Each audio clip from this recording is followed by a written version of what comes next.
Welcome to Life Stories. What if a quiet teenager, dismissed by everyone, turned out to be the only one who could uncover the truth? Jason Carter was just another high school student, until he stumbled upon a mistake that could send an innocent man to prison. What started as a simple curiosity soon spiraled into a dangerous conspiracy involving government secrets, powerful enemies, and a fight for survival. This is a story of intelligence, courage, and the price of truth. Subscribe to Life Stories to begin today's journey. Hit the bell icon so you never miss an incredible story like this. The air in the courtroom was thick with tension, the kind that pressed down on your shoulders and made it hard to breathe. Every pair of eyes was fixed on Judge Harrison, a man known as much for his impatience as for his sharp tongue. And right now, all of his scorn was aimed at the boy standing before him, Jason Carter. Jason didn't flinch. He stood with his hands in the pockets of his worn-out hoodie, his messy brown hair falling slightly over his eyes. His expression was unreadable, detached even. He wasn't afraid. He wasn't nervous. He was just present. Judge Harrison let out a slow, theatrical sigh and leaned forward, his gaze piercing. Well, he said, voice dripping with sarcasm. What do we have here? A young man too afraid to speak? Or maybe you just don't understand what's going on. A few chuckles rippled through the courtroom. Jason remained still. The judge smirked, enjoying the attention. Let me guess, he continued, shaking his head. You're one of those kids who think they're too smart for everyone else. Is that it? His eyes narrowed. Kids like you end up nowhere, wasting everyone's time. Do you even have a brain in that head of yours? Or is it just empty space? More laughter erupted from the spectators, low, mocking, cruel, the kind of laughter that gnawed at you, that told you the world had already decided who you were before you even had a chance to speak.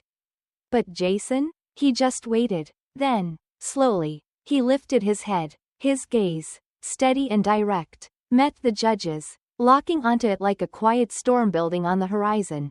And then he spoke. Actually, Your Honor, he said, his voice calm, measured. If you're done mocking me, I'd like to correct the mistake in your ruling before an innocent man goes to prison. The laughter stopped. Judge Harrison's face went from amused to confused. Then, almost imperceptibly, to pale. A ripple of whispers spread through the room. Lawyers turned their heads so fast that it was a wonder their necks didn't snap. Even the stenographer, who had been typing with mechanical precision, paused for a fraction of a second. Because in that moment, something shifted. Up until then, Jason had been just another teenager in the eyes of the courtroom, a kid. A nobody, someone to dismiss. But with one sentence, he had turned the entire narrative on its head.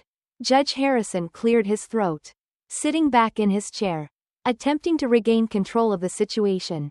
Excuse me, he said, his voice not quite as confident as before. Jason tilted his head slightly. There's a critical error in the evidence being used against Michael Grayson. He continued, a detail so small that most people overlooked it. But it changes everything. For the first time, there was hesitation in the judge's eyes.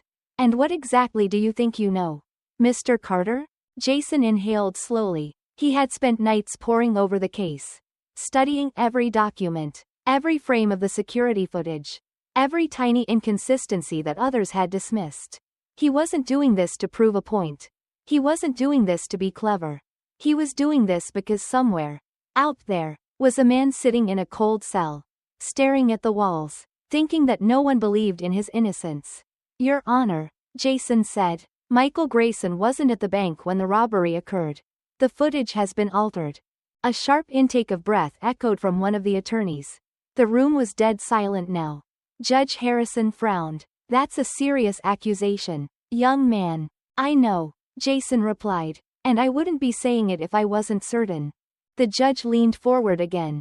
But this time, there was no mockery in his expression, only curiosity.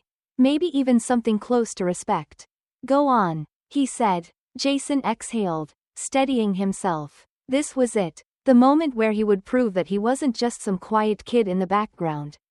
He wasn't just a teenager. He was the only person in that room who had seen the truth. 3 weeks earlier, I was just another quiet kid sitting in the back of my Jefferson High School classroom, pretending not to exist, while the other students whispered, laughed, and passed notes to each other. I kept my head down, scribbling equations and code into my notebook. I wasn't antisocial. I wasn't shy. I just didn't fit. It wasn't that I didn't want friends. I had tried. But every time I opened my mouth, people either got bored, confused, or just looked at me like I was speaking another language. So, I stopped trying. It was easier that way. Instead, I spent my time reading about quantum physics, solving logic puzzles, and, well, hacking. Not for anything illegal, just to see if I could. But life outside of school was harder. My mother, Laura Carter, worked 2 jobs just to keep a roof over our heads. She was exhausted all the time, her once bright eyes dulled by stress. My father had walked out years ago, leaving behind nothing but unpaid bills and empty promises. I wanted to help her, but what could a 16-year-old do? Then, one night, everything changed. I was at my desk, my laptop casting a faint blue glow in the darkness of my room. I wasn't looking for trouble. I was just scrolling through legal case files online. Most kids played video games or watched Netflix. I analyzed crime reports. It was my version of entertainment. That's when I found it. A case that made my stomach twist. Michael Grayson, charged with armed robbery, set to stand trial in less than a month. The evidence against him? Security footage placing him at the scene of a bank heist. But something about it felt off. I couldn't explain it at first. Just a gut feeling gnawing at me.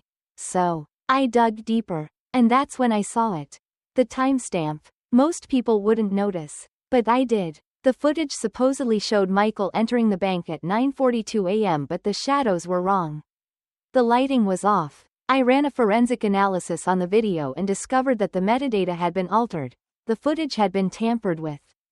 Michael Grayson wasn't at the bank that morning, which meant an innocent man was about to go to prison. My hands trembled as I stared at the screen. Realization crashing over me like a tidal wave. Someone had framed him. Someone with enough power to manipulate evidence without anyone noticing. I stayed up all night, combing through documents, digging through court records, accessing files that weren't exactly public. By morning, I had proof. But there was one problem. Who would believe me? I was just a kid. For days, I tried everything, emailing lawyers, calling journalists, even reaching out to the public defender assigned to Grayson's case. But no one took me seriously. Some ignored me, some dismissed me outright. Until, finally, in a moment of desperation, I turned to the one person who had always been there for me. Mom, I said, standing in the doorway as she sat on the couch. Exhausted from work. I need to go to the courthouse. Laura Carter rubbed her temples. Jason, not this again? I'm serious. I insisted. I found something. Something big. She sighed, looking at me with tired eyes. Honey, you're not a lawyer. You're a kid. I know, but I'm right. She hesitated, torn between exhaustion and concern. She had always supported me, always encouraged my curiosity. But this was something different. Still, after a long silence, she finally exhaled and nodded. And that's how I ended up in Judge Harrison's courtroom, where everything changed. I should have known it wouldn't be that easy. For a moment, in that courtroom, I thought I had done it. I thought I had convinced Judge Harrison to listen. The silence after my revelation had been thick, pressing, like the air itself was waiting to see what would happen next. And then the doors burst open. 2 uniformed officers stormed in, their hands resting on their holsters. The moment they looked at me, I knew. Step away from the bench now, one of them barked. My mother gasped behind me. I turned, confusion swirling in my chest. What was happening? Judge Harrison sat up straight, his face hardening. What's the meaning of this? One of the officers pointed at me. This kid hacked into the courthouse database. We have reason to believe he's been accessing classified information illegally. Gasps rippled through the courtroom. The same people who had been laughing at me moments ago were now whispering in shock. My stomach twisted. This wasn't supposed to happen. I opened my mouth to speak, but I didn't get the chance. Cold steel snapped around my wrists. Handcuffs. I was being arrested. Chaos erupted. My mother was shouting. Judge Harrison was slamming his gavel, demanding order. The audience murmured in waves of confusion and fascination, as if they had suddenly been dropped into the middle of a legal drama. But the only thing I could focus on was the fact that everything had just gone very, very wrong. I took a slow breath, forcing myself to stay calm. Your Honor, I said, my voice steady despite the storm raging inside me. If you'll just let me explain. Silence. Judge Harrison snapped, rubbing his temples as though trying to process everything. He turned to the officers. You're telling me this boy hacked into government files? One of the officers nodded. Yes, Your Honor. We received a security alert about an unauthorized breach in the system. The trace led back to his laptop. My mother stepped forward, her voice shaking. This is a mistake. My son isn't a criminal. He was just trying to help. Judge Harrison stared at me for a long moment, his expression unreadable. Then, something strange happened. He hesitated. For the first time since I had walked into that courtroom. He looked unsure, doubtful. He turned to the officers. Hold off on taking him in. The prosecutor, a middle-aged man in a crisp gray suit, crossed his arms and scoffed. Your Honor, this is absurd. Are we really entertaining the idea that a teenager knows more than the legal professionals who worked on this case? I met his gaze, unflinching. They made a mistake, I said simply, and I can prove it. Judge Harrison exhaled sharply, then turned to one of the clerks. Get me the original footage from the bank's security system. Now. The prosecutor turned red. Your Honor, this is a waste of time. The judge shot him a sharp look. If this kid is wrong, then you have nothing to worry about. Right? The prosecutor clenched his jaw but said nothing. Minutes passed in agonizing silence. My mother stood rigid beside me, her hands balled into fists. I could feel the weight of every single eye in that room pressing against me. Then, finally, a court official rushed back in, a laptop clutched in his hands. He was slightly out of breath as he handed it to Judge Harrison. Your Honor, we received a live copy of the unedited footage from the bank. The judge leaned forward. Play it. The room collectively held its breath as the video flickered onto the screen. It showed the bank's interior, the tellers, the customers, the daily rhythm of a place untouched by crime, until 9:42 a.m. The doors opened, a man walked in, but it wasn't Michael Grayson. A loud gasp rippled through the room. My mother's hand flew to her mouth. The prosecutor turned pale. Judge Harrison's eyes widened. Well, I'll be damned, he muttered. I tilted my head slightly. Told you. The judge sat there for a moment, gripping his gavel tightly, staring at the screen as if he couldn't quite believe what he was seeing. Then, just as I started to breathe again, the doors burst open, again. This time, a man in a black suit stormed in. His face was unreadable, his movements precise, controlled. He walked straight toward the judge and leaned in, whispering something in his ear. Whatever it was, Judge Harrison's entire demeanor changed. His jaw tightened, his fingers curled around the edges of his desk. He turned back to me, his expression sharper than before.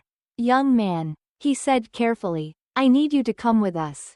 Right now. I frowned. Why? The man in the black suit turned to me, his voice cold. Because it turns out you weren't the only one looking at that case. My stomach dropped. Something was wrong. Very, very wrong. The moment the words left his mouth, I knew, this wasn't about Michael Grayson anymore. This was bigger, much bigger. The man in the black suit, Agent Ryan Maddox, as I would later learn, stood rigid, his eyes scanning the room like he expected someone to storm in at any second. He wasn't here to argue. He wasn't here to negotiate. He was here to take me. My mother stepped forward before I could even react, placing herself between me and the agent.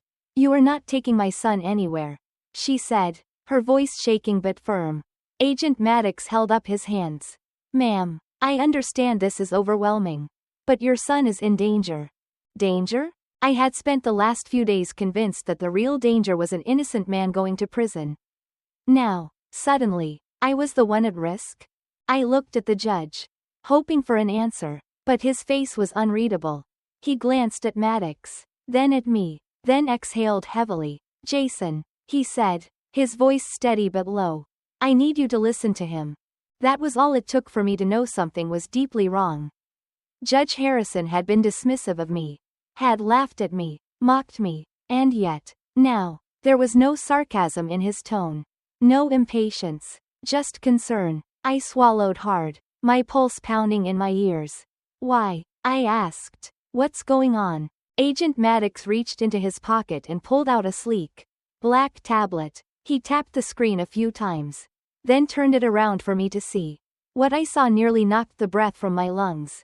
There, in bold red letters, was my name. Right underneath it, a security breach report. But not just any breach.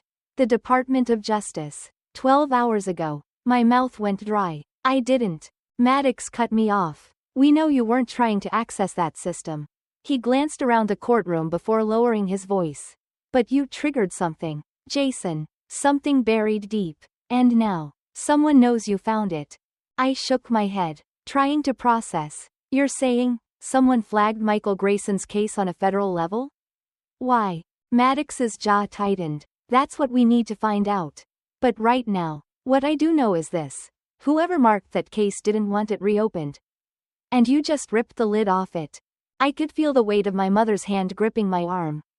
You're saying people want to hurt him? She asked. Her voice barely above a whisper. Maddox didn't answer right away. He didn't need to. I took a shaky breath. What do you want me to do? The agent glanced toward the doors. Come with me. Now. I hesitated. Everything in me screamed that this was a turning point. If I walked out of that courtroom with him, there was no going back. I looked at my mother. At the way her face had aged in the last few minutes. Her fear more raw than I had ever seen before. I'll be okay, I told her. She shook her head, her fingers tightening around mine. No, you won't. None of this is okay. I wanted to tell her she was wrong.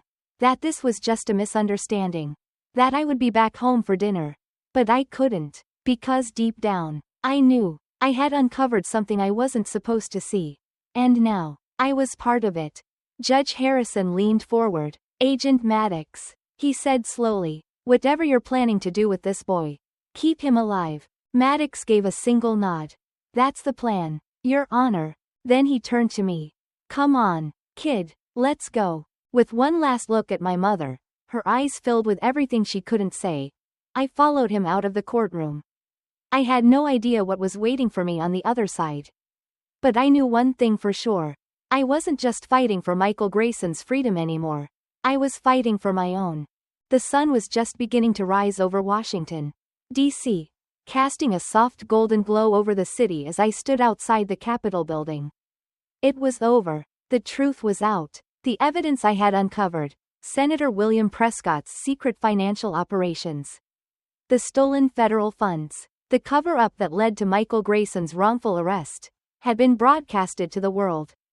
News stations were flooded with the story. Headlines screamed of corruption at the highest level. And the senator himself had been taken into custody. But even as I watched the chaos unfold, I knew this wasn't a fairy tale ending. The world doesn't just fix itself overnight. There were still people in power who wanted the truth buried. There were still secrets hiding in places I hadn't even thought to look. And even though Prescott had been exposed, I had a feeling this wasn't the last time I would find myself tangled in something bigger than me. Agent Maddox stood beside me, hands in his pockets, watching the sunrise like it was just another day. So, he said, glancing over, you finally took down one of the most powerful men in the country. Not bad for a kid. I let out a small, exhausted laugh. Not bad at all. He turned to me, his expression serious. What happens now? I looked down at my hands. Hands that had typed the truth into existence. Hands that had saved a man's life and destroyed another's empire. I took a deep breath. Now, I said, I go home. But deep down, I knew, this was just the beginning. If you enjoyed this story, subscribe to Life Stories for more real-life dramas, mysteries, and incredible tales. Don't forget to hit the notification bell so you never miss a video.